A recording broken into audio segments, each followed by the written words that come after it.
নিজৰ জীৱনটো সলনি কৰিবলৈ আপোনাক কাৰো অনুমতিৰ প্ৰয়োজন নাই।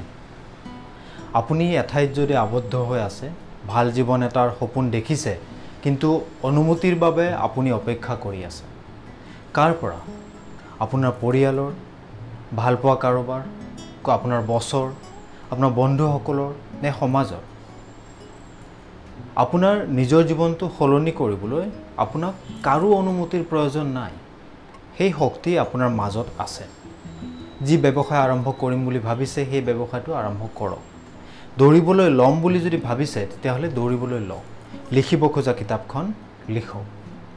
কাৰোবাক কিবা কম বুলি ভাবিছিল যদি কওক, আজিয়েই কৰক। আপুনি লোৱা প্ৰতিটো খোজেই প্ৰমাণ কৰিব যে কেৱল আপুনিয়েই যথেষ্ট। গতিকে যাওক, আপোনাৰ জীৱনটো সলনি কৰক। আপুনি পাৰিব। নিজৰ জীৱনটো সলনি কৰিবলৈ আপোনাৰ প্ৰথম পদক্ষেপটো কি হ'ব?